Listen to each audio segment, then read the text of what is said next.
Turn me up, turn me up, turn me up. Welcome to another exciting episode of the Real, Raw, and Relevant Talk Show, where the conversations are honest, the truth is unfiltered, and the topics are the one everybody's thinking, but don't nobody want to say out loud. So let's get into it. And I've been having these discussions with friends. I've been having these discussions with people, and this is my question. And this is my question. Let me ask y'all something. Why is it that the good people always seem to get played? Or better yet, is loyalty rare, or are people just giving it to the wrong people? Right? So I was thinking about the other day.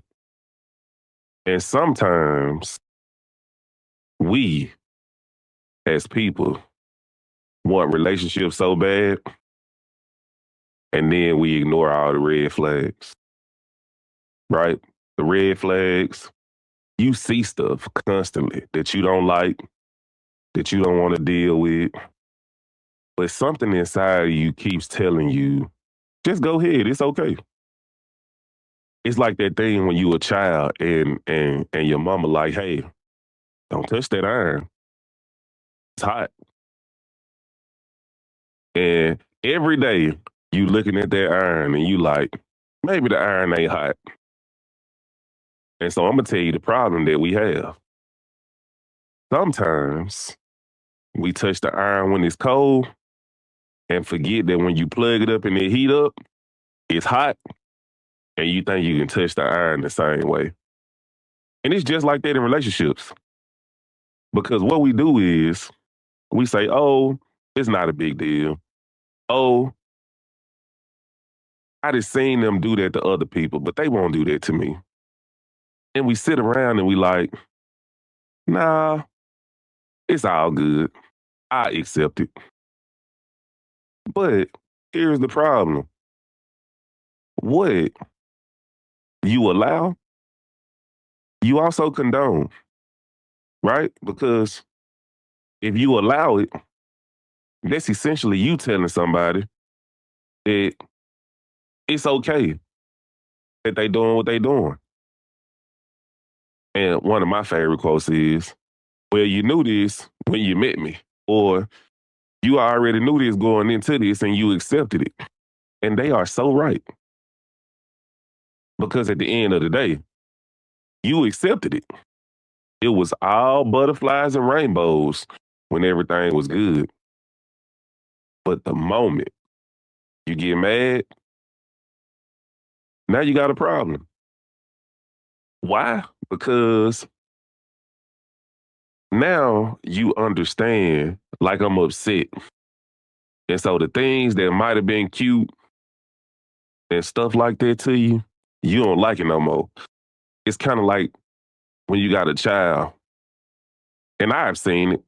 You got people having their kids, person online, doing all type of crazy stuff. And then the moment they get older and they start doing it for real, it ain't so cute no more. It's the exact same way in relationships. At some point in time, we got to stop ignoring the red flags, because the red flags are only going to do something. That red heart of yours going to be bleeding at some point in time, because you decided that you wanted a relationship so bad and you wanted it to work so bad that it was worth all the heartache and all the pain just for you to be the one hurting in the end. And you know, what's crazy about it is sometimes you warn people, you tell them the truth, and they still don't believe it. I got this thing that I say where I say, it amazes me how people can believe a lie, but don't believe the truth. And that's absolutely amazing to me, because how have we come so far in life where the lie is more acceptable than the truth? So, right? So let me ask y'all,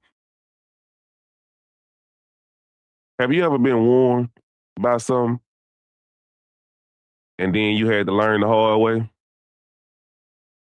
And like mama always said, and I know if you got a mama like mine, this is one of her favorite statements. Well, a hard head make a soft behind. And the older I've gotten, the more I realized a lot of those sayings were so true. Because if we look at it, the hard head is you ignoring the red flags. And the soft behind is your heart hurting after you didn't ignore these red flags. So, what are we gonna do about it? Right? It's almost time for us to switch our mindsets. How do we, as people, change the way we think? I myself, right? I've started counseling. And what I realized about myself is I have put myself in a situation where some of the ways that I act, I really believe them. And they could not be true at all. Like, I really, really believe it because I made myself believe it. I'm one of those people who has felt that they had to figure things out alone. They've had to fight alone. I've always been able to depend on me if I couldn't depend on nobody else. But is that really true? Like, do you really have people around you that you can depend on, but the problem is you? Because I've come to realize that a lot of the things that I've been through in my life was because of me.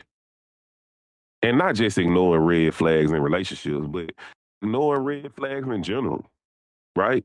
It could be work, it could be anything, right? It can be conversations that you're having. And that's the interesting thing about conversations. We have conversations with people. People say things, it triggers us. Like it's a innate thing that they say and it triggers us and we act like they didn't even say it. And I can't understand for the life of me how that's even possible. And I'm one of the people in the world who got a mute button. So I can hear you, see you, understand you talking to me, and not listen to nothing that you're saying. I can tune you out all the way to where you think I'm listening because I'm looking at you and I'm probably shaking my head too, but I don't hear nothing. 9 times out of 10, I got some music playing in my background going on in my head. I'm probably singing some old school song because I got an old soul. But why do we ignore red flags? Like, what in us says I can change a person? Because in reality, we can't change nobody. People have to change themselves. And I said this to my team the other day when we was at work. I said, guys, sometimes you have to be the change that you expect to happen. Because we all want change, right? Whether it's work, whether it's school, whether it's home, we all want change. But the problem is none of us want to actually change. We just want the things around us to change. We want to remain the same. Well, my question to you today, guys, is how can you want change if you want to be the same? How can you want love when you don't really know what love is for real? How can you want something that is supposed to be so unconditional and you have conditions? I never understood it. We sit around and we say stuff, and I hear it all over social media all the time. Oh, I want that unconditional type of love. I want that Michelle and Barack type of love. And I want this type of love and that type of love. And my question to you is, how you want something that's supposed to be so unconditional, but you want conditions, right? And that's men and women. That's everybody, right?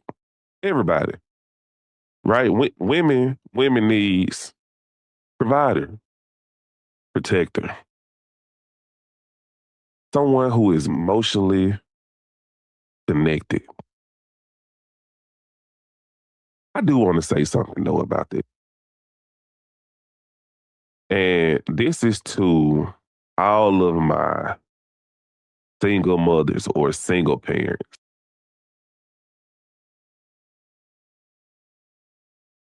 Stop trying to be both parents in your household.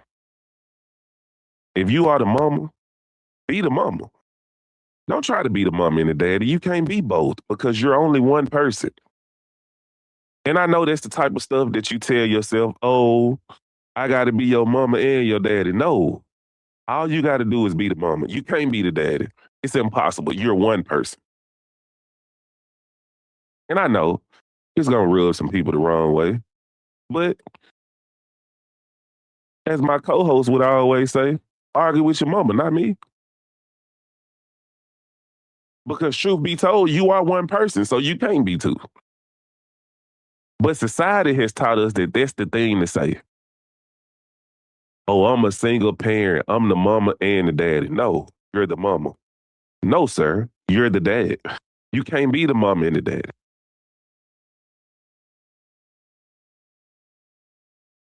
And I will say this about single parenting.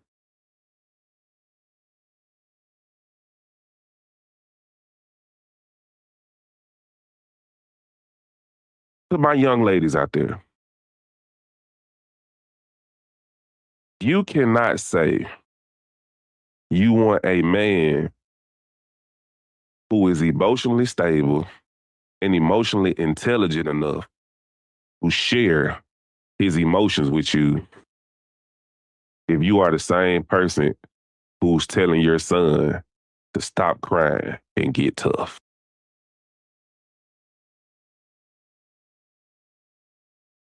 It's a contraindication. You can't say you want a man who is emotionally available for you, and yet you're telling your son to stop crying, stop acting like a little girl, get tough. Because guess what?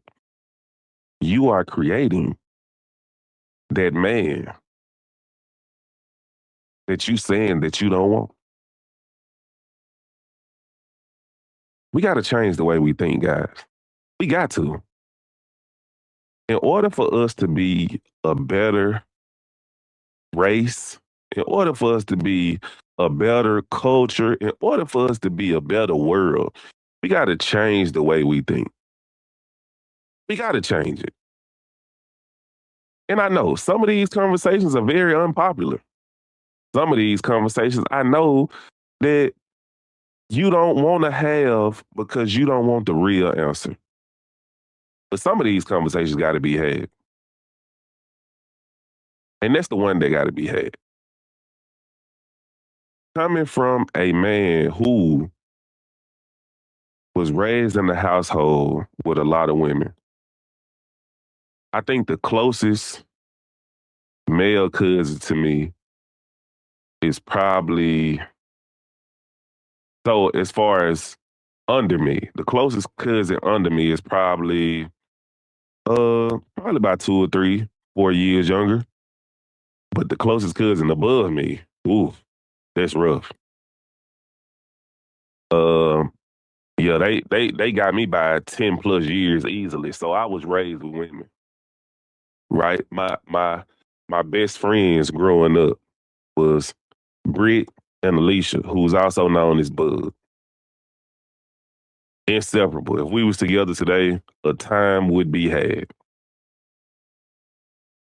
So I understand some of the thought processes because I was raised with women. But what I've learned growing up and being around men is don't nobody want to really have tough conversations, right? Everybody wants to talk about having tough conversations, but don't nobody really want to have them, right? We as men, we talk to our homeboys all the time about the stuff that's going on in our life, and the stuff that's going on in relationships. And guess what? It's because we really don't want to have those conversations with those people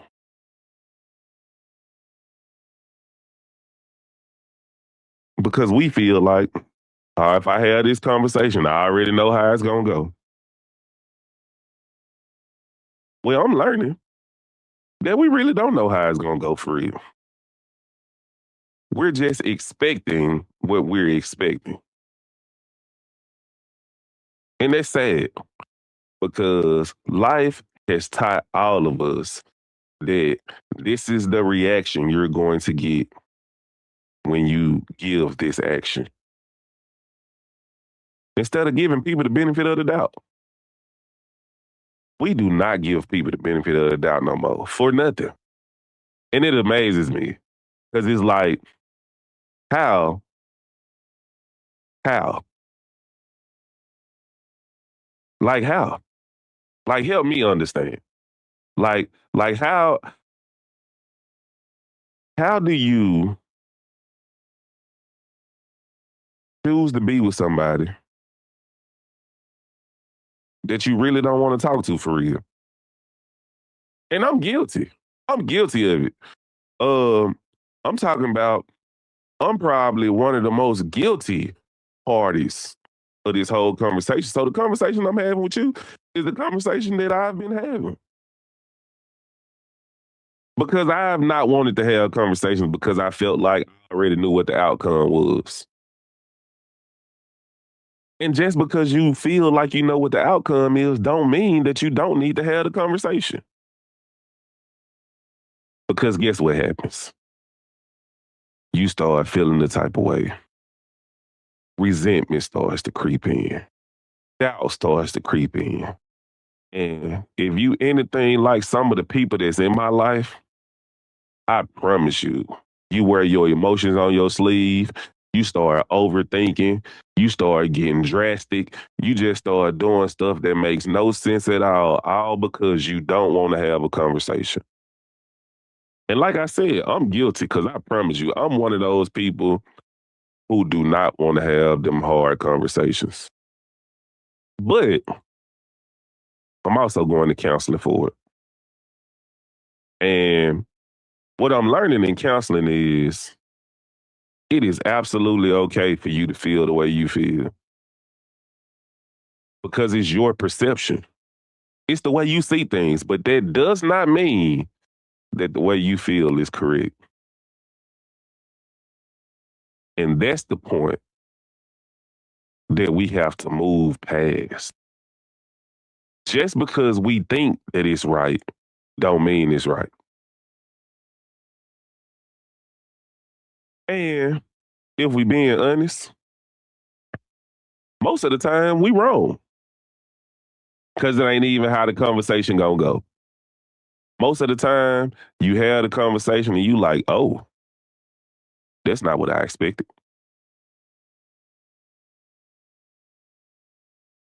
And so, guys, sometimes in life, you have to let people see what their ears heard. And I know it's tough because some people you love so dearly and you really don't want them, you don't want to see them hurt and stuff like that. But sometimes, guys, guess what? You just got to let them You gotta let them feel it. You have to let them see what their ears heard.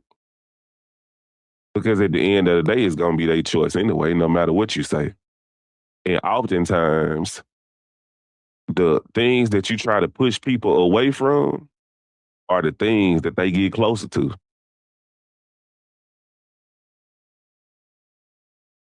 And it's hard lessons that don't nobody want to talk about.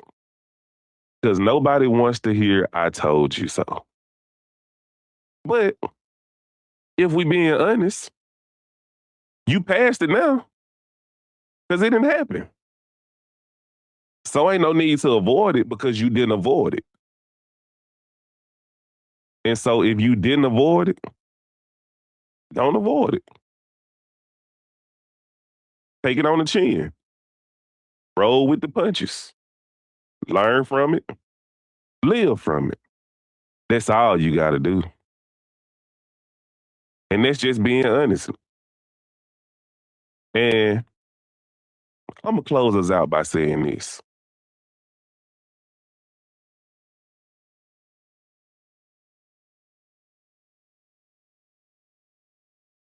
Stop allowing yourself to feel a type of way because you would do something different if the situation was yours. Don't nobody really know what they'll do for real if they was in situations. But it's easy when you're on the outside looking in. It's easy to say what you would do and not do. When the truth is, and I'm going to say it, a lot of people have stayed through worse. A lot of y'all have stayed through worse. So the fact that you can sit here and all of a sudden become couch counselors because you're seeing people go through things, all of a sudden, now is what you would or wouldn't do. When in reality, you didn't take your own advice.